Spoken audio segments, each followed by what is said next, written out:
It started as a joke, one of those late-night teases that lovers throw like harmless sparks.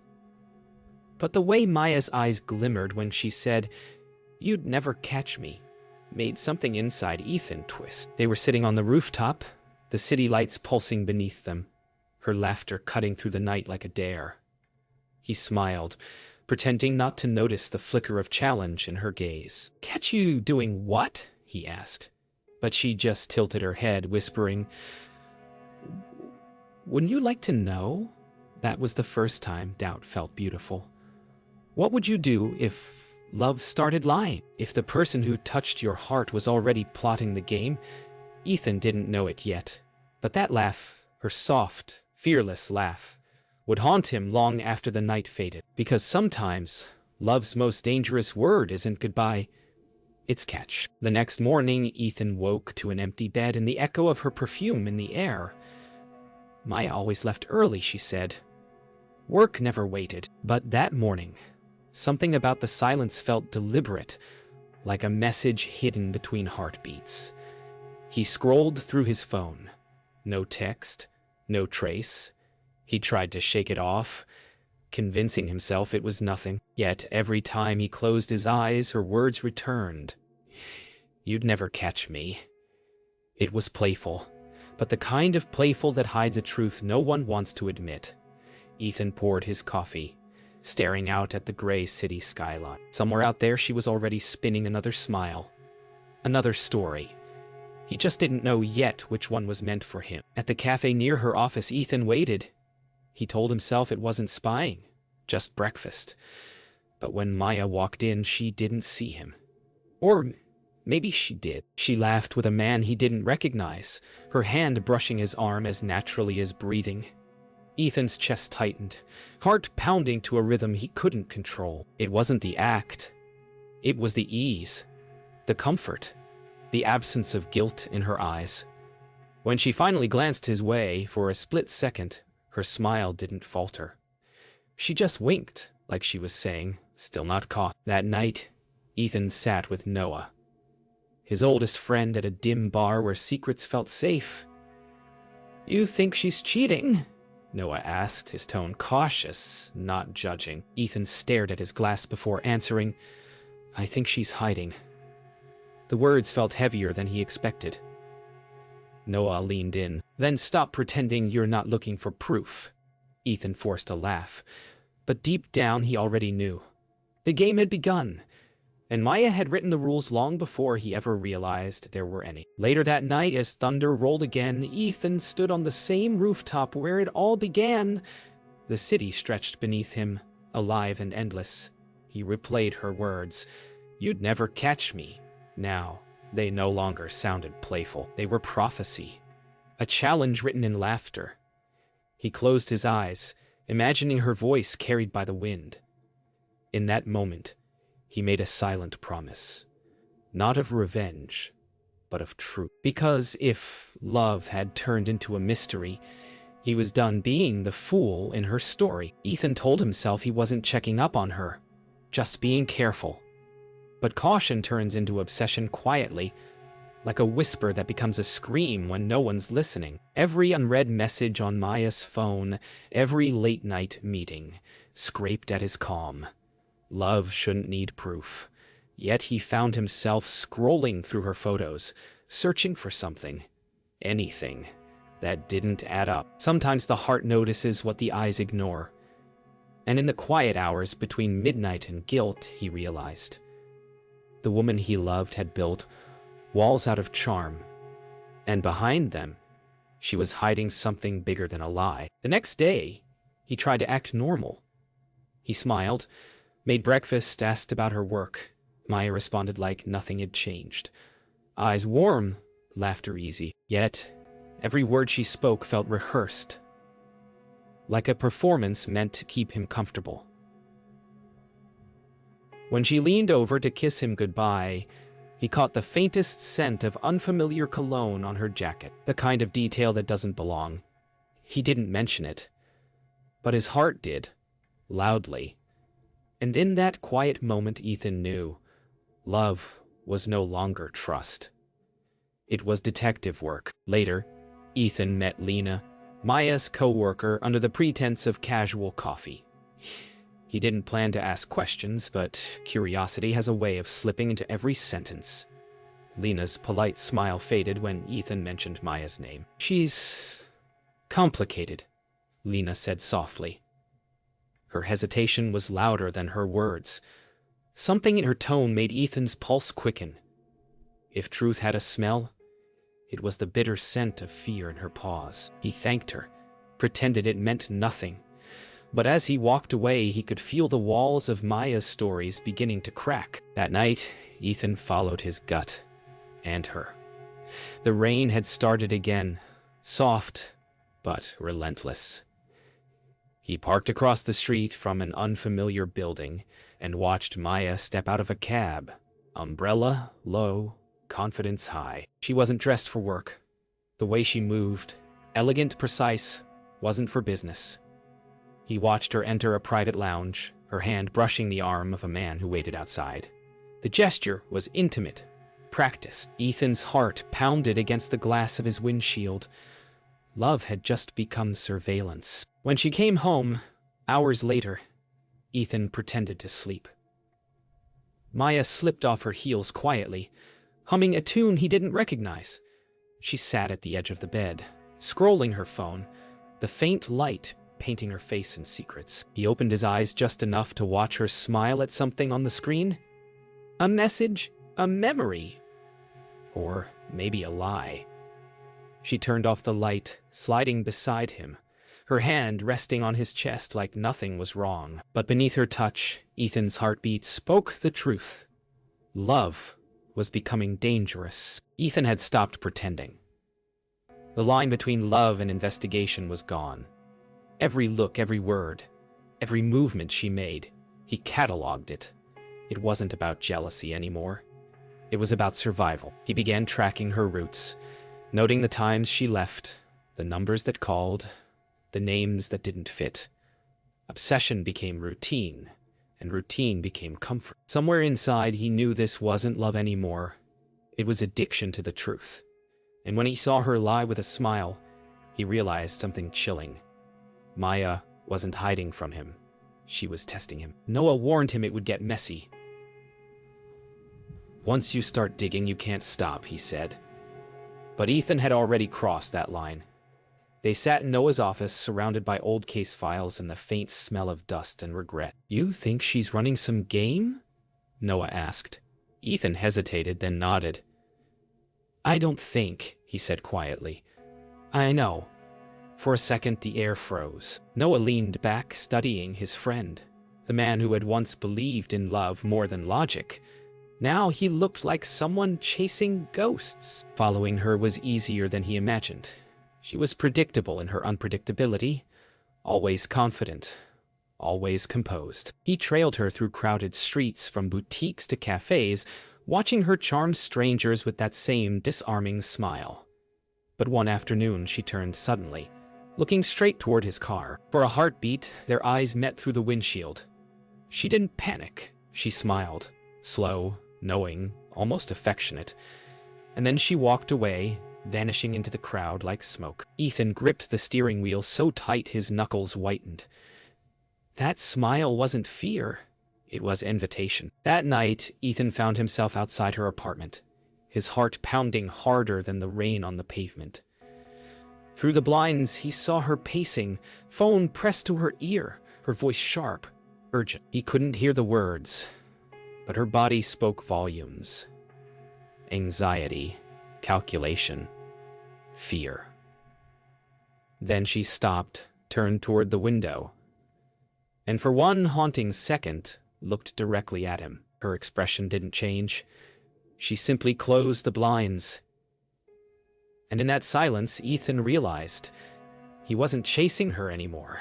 She was letting him. Ethan couldn't sleep that night.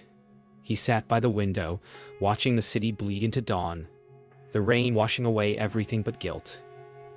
He had proof now, enough to confront her, but something in him hesitated, because catching her meant losing her, and he wasn't sure which was worse.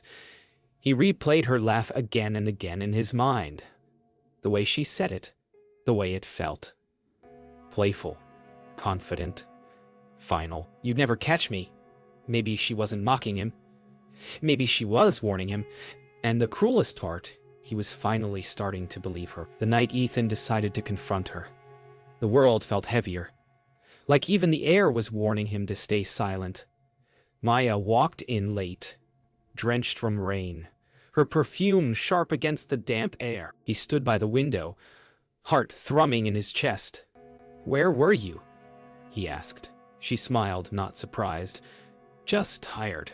Working," she said softly, but her voice didn't shake. It never did. Ethan held up his phone, showing her a photo. Her and the man from the lounge, laughing in the same rain she claimed to hate. For the first time, her eyes flinched. But then she laughed, stepping closer. "You were watching me?" she whispered, her tone a mix of danger and delight. "Careful, Ethan. The game's not over yet." The argument tore through the room like lightning. Maya's calm melted into rage, words sharp as glass. "You think you know me," she shouted. "You've been playing detective while pretending to love me." Ethan's reply came quieter, steadier. "Maybe I was trying to save what was left." Her laugh was hollow. "You don't save what's already yours to lose." She turned away, tears in her eyes but pride still intact. Ethan watched her shoulders tremble. For a second, he saw the woman he had fallen for, the one who smiled like sunlight. But that version of her was gone, replaced by the shadow standing before him, now untouchable and terrifyingly real. Maya disappeared for 2 days. No calls, no traces, just silence.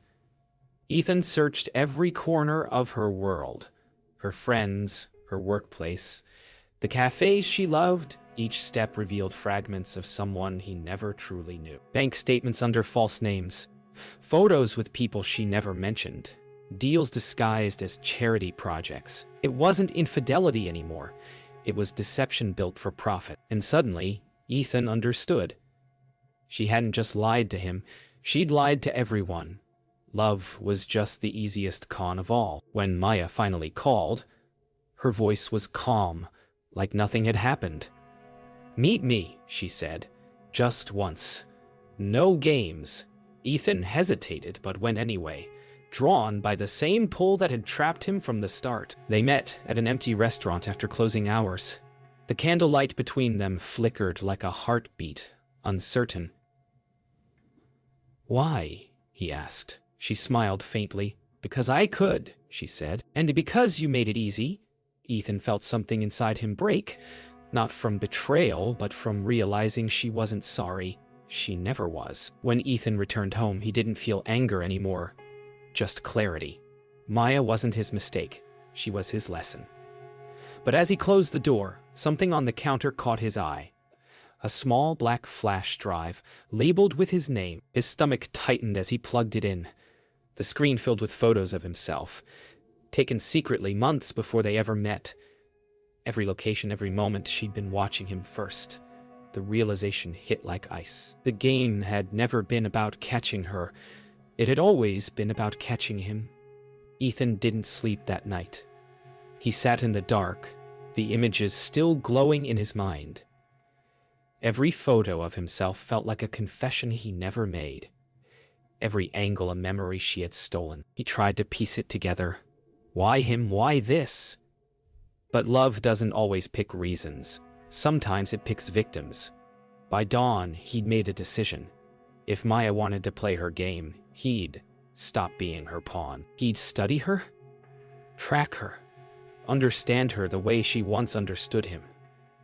For the first time, the hunter inside him woke, and he realized he had never really known the man she created. Now, he was becoming the man who would end her story. Noah didn't like the plan.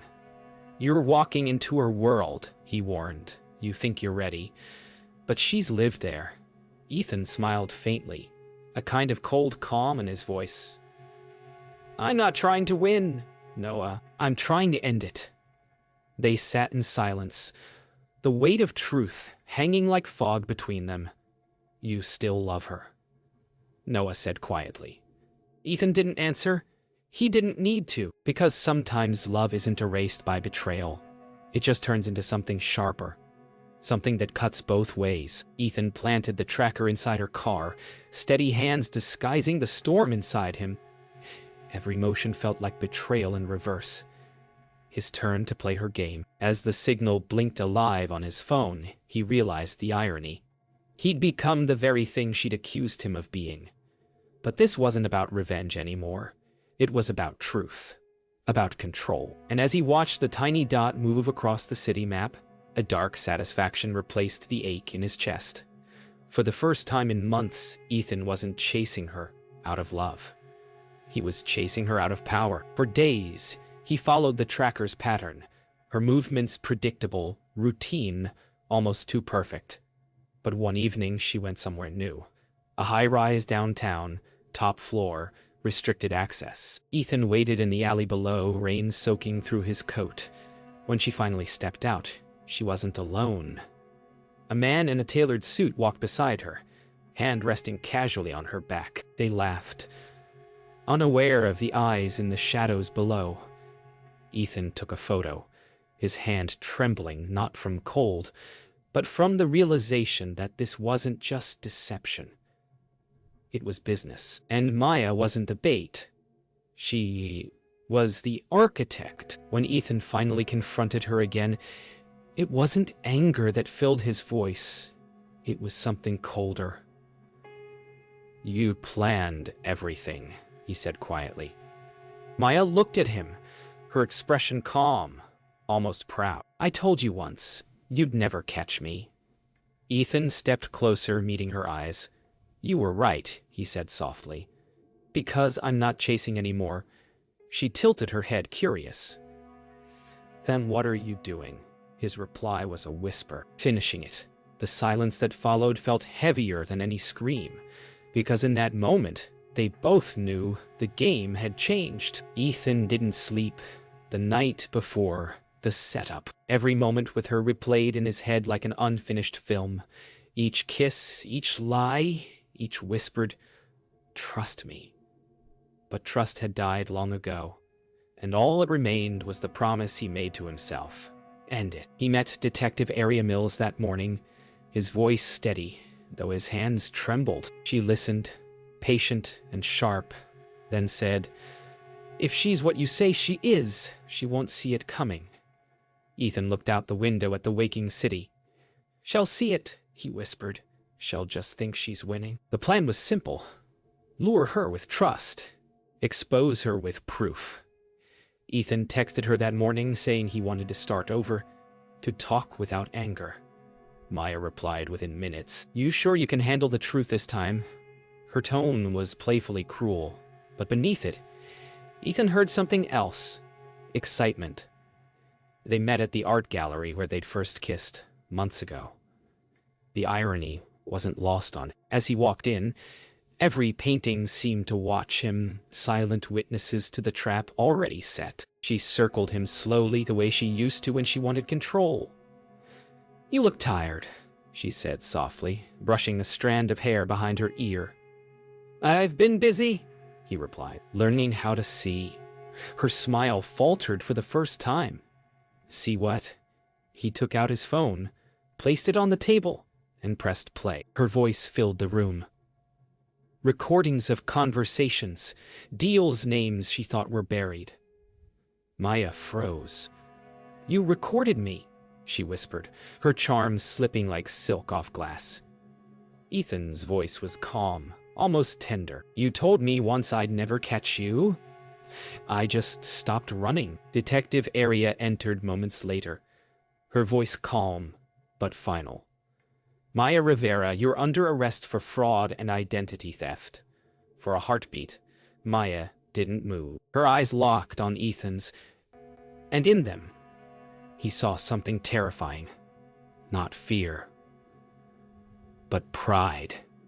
As the handcuffs clicked, "You finally did it.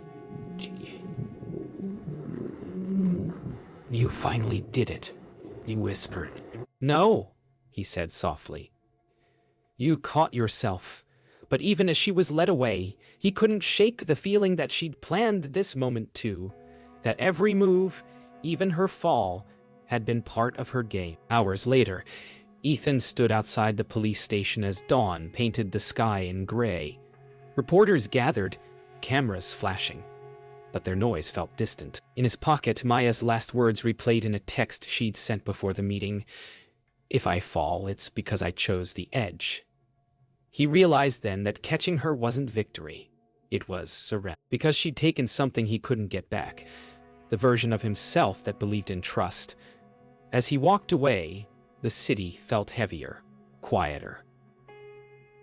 Somewhere behind those walls, Maya was smiling, and for the first time, Ethan wondered if she'd let him win. The world didn't end when she was gone. It just grew quieter, emptier.